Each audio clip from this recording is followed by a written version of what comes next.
Yeah, thank you, Patrick, and thank you, dear chairwoman. Good morning, everybody. First, I would thank Dr. Claudio Ranco for his kind invitation to this great congress. In the next 20 minutes, I will talk about clinical complications that occurs during CRT treatment. Just some links of interest that not matter during this talk. Yeah, it's really important because when you provide a treatment, in particular renal replacement therapy, you will face beneficial effects and side effects as any other treatment. And it's really important to try to have the more beneficial effects as possible, as well as the less side effects as possible. And to do this, you have to know, recognize, understand, and manage all the clinical complications that you will face when you provide renal replacement therapy. First, when you have to give renal replacement therapy, you have to insert a catheter. It's the first step. And the first complication will occur with the catheter. We have standard complications that you know with central venous access. That's bleeding, thrombosis, gas embolisms, or infection, and so on. This is usual for central venous access. But with renal replacement therapy, you will take blood and infuse solutes and blood in the patient. And sometimes you can switch the lines. As you can see, you have a red one and a blue one. The red one is the arterial line. You will pump the blood. And the blue one is the venous line. You will give the blood and the solute to the patient. And you can switch the line.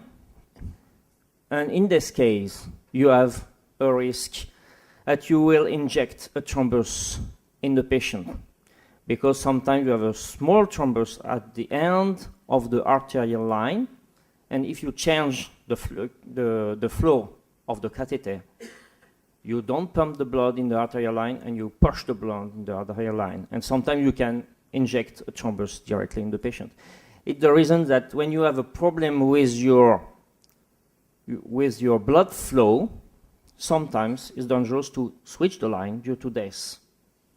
And perhaps you can provide echography to see if you have a thrombus or something like this before switching the line. And most of the time, it's better to change the catheter than to just change the line. You have also a risk of recirculation and more concentration when you switch the line. And probably we have to avoid this practice. We will use a lot of fluids when we provide renal replacement therapy. Dialysis or hemofiltration will use a lot of fluids. And the composition of fluids are major impact on electrolytes, equilibrium, or disturbances in your patients.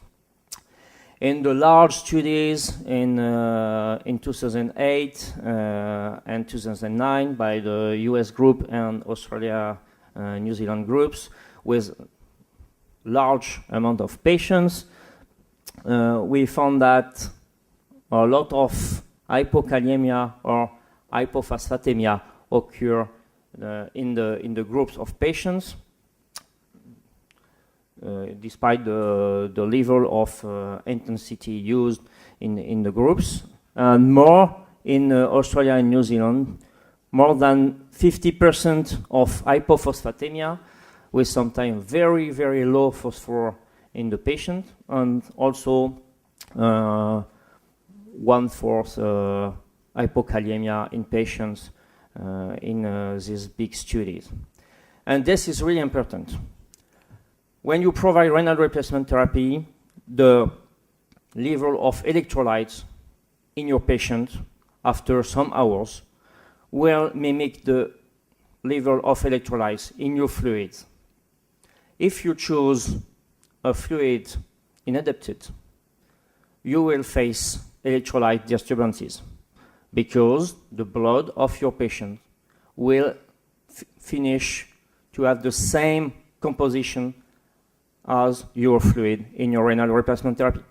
If you give 2 millimoles per liter of potassium of fluid in your renal replacement therapy, at the end, the level of potassium in your patient will be 2 millimoles per liter. But if you use fluids with adequate electrolytes, you will not face electrolytes disturbances. In the study, they use only bicarbonate or a fluid like Foxium that has 4 millimoles of potassium and phosphor 1.2 millimoles per liter of phosphorus in the phosphate in the bag. And you can see that the more you have the fluid equilibrate, the less you have hypophosphatemia in the patient. And the best is probably to use renal replacement fluid as close as plasma composition that you want to see in your patient to avoid any type of electrolyte disturbances. The beneficial effect of renal replacement therapy is to remove bad things, urea, creatinine, some cytokines, some other inflammatory mediators, and so on. But you will remove also a lot of good things. And this is the depletion syndrome. Because you will remove a lot of good things. And the more you use high volume, the more you will remove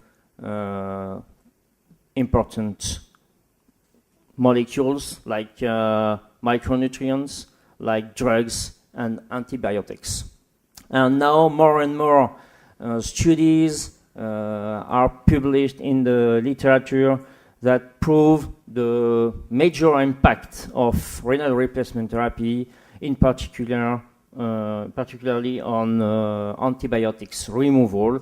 That is a real problem, as most of the time septic patients are treated by renal replacement therapy. And underdosage of antibiotics for septic patients is a real problem in our ICUs. And we have to take this into account because we have the removal by the renal replacement therapy, and we have also adsorption by the membrane. And in the study, you can see that with only a 0.6 square meter membrane, you are able to remove about 50% to 25% of the aminoglycoside dose in your patient. And you will face underdosage. In the Ivory study, when we compare 2 levels of hemofiltration dose, the standard volume at 35 and high volume at 70 mils per kilo per hour in septic patients with my friend Patrick Honoré, we saw that we were able to remove a lot of vitamins, in particular the vitamin C that is free in the plasma, not bound by the proteins. And you can see that the level of vitamin C after 4 days of renal replacement therapy was very low. And it's one of the best antioxidant molecule in the body, and probably it's not very good to have a low level of this molecule.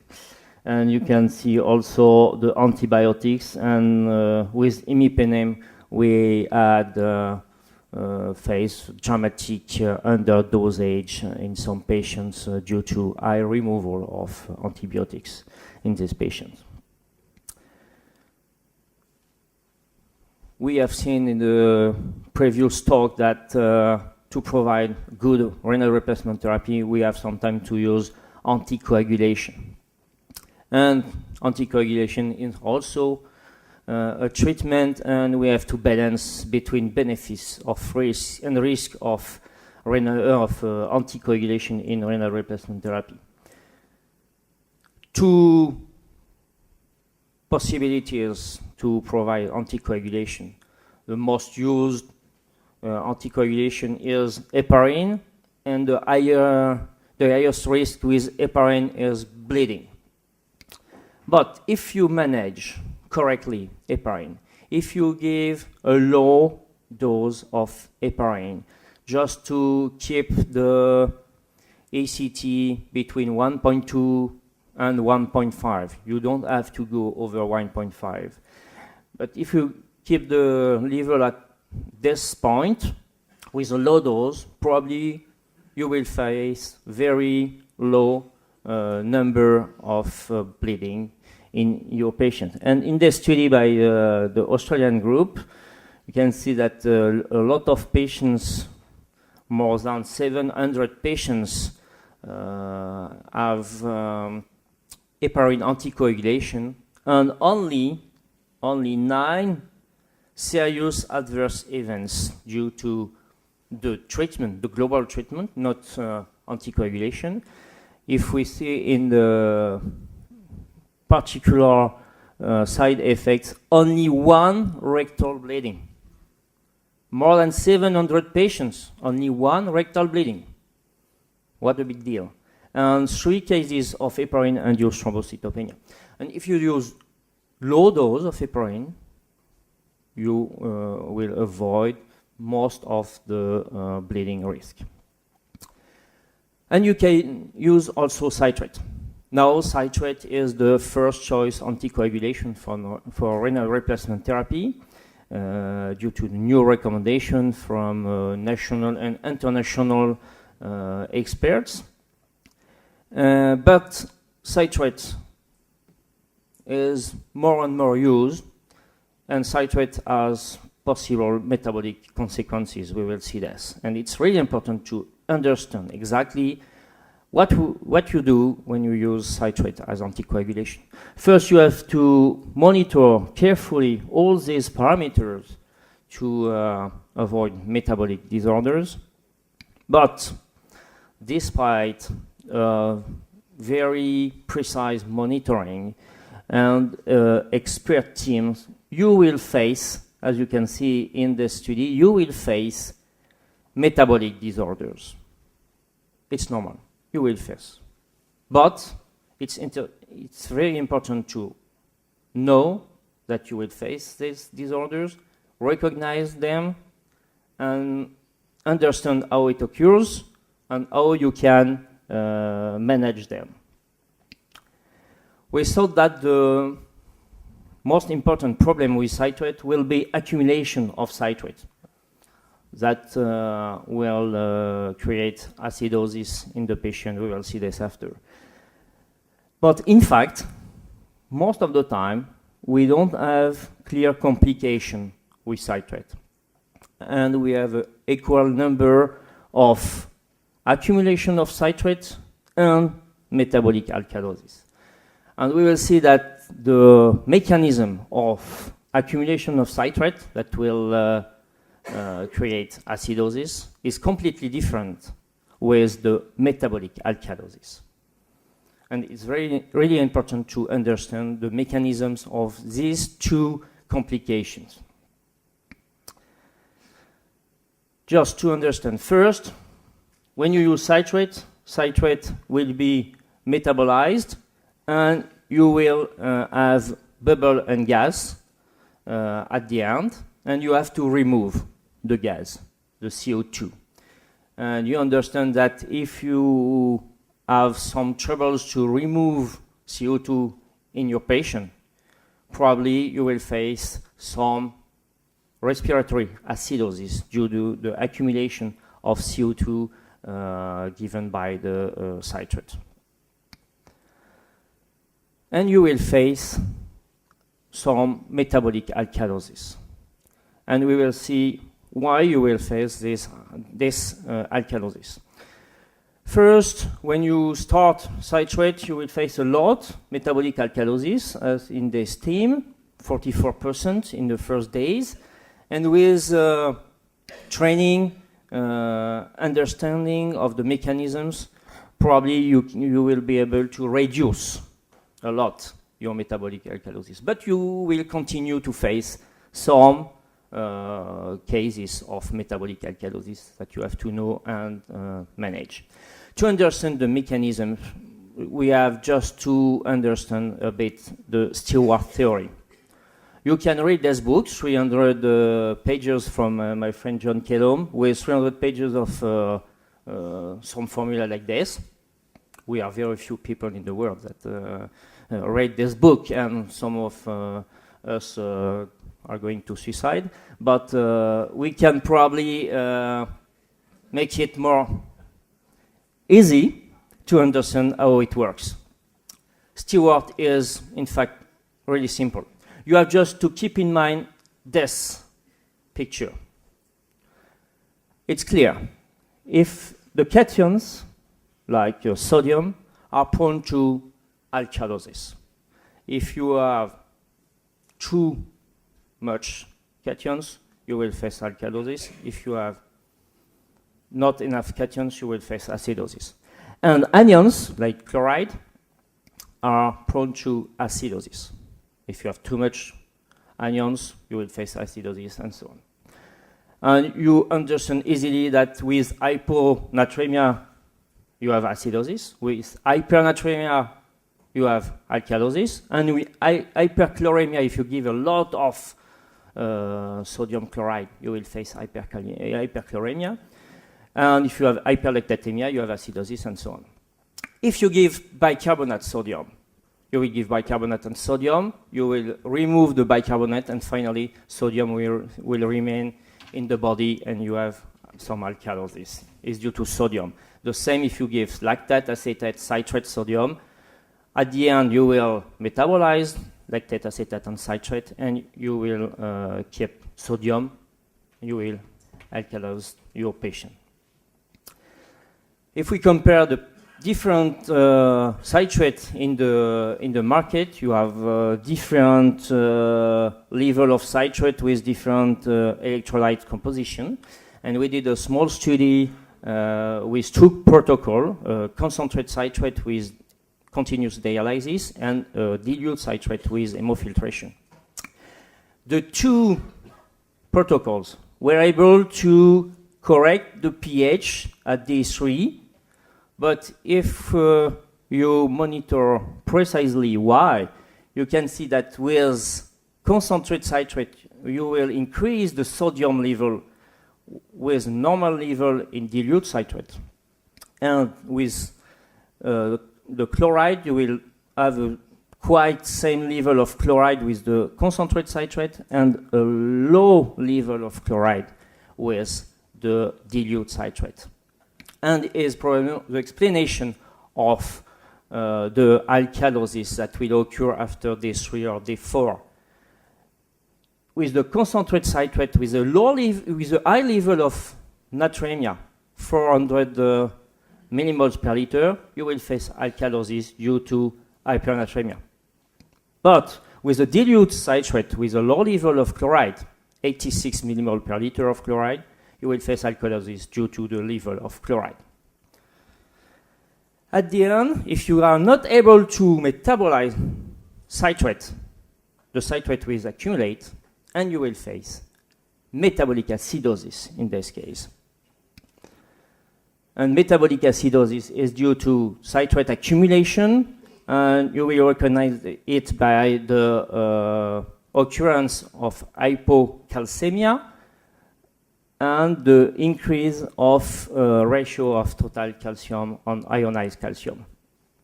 To try to predict the citrate accumulation syndrome, we have very few parameters, and perhaps the level of proton time under 26% and the level of lactate are the best parameters to predict the possible citrate accumulation, and it's probably very difficult to manage citrate with patients with high level of hepatic failure and multi-organ dysfunction syndrome. In this study, there are clear relation between the citrate accumulation and the level of lactate, and the higher is the lactate, the more accumulation you will face. And finally, if you use citrate for a long period of time, sometimes you will probably disturb the phosphate calcium equilibrium, and in this clinical case, the patient will face a bilateral spontaneous femoral fracture due to the use of citrate anticoagulation for many weeks.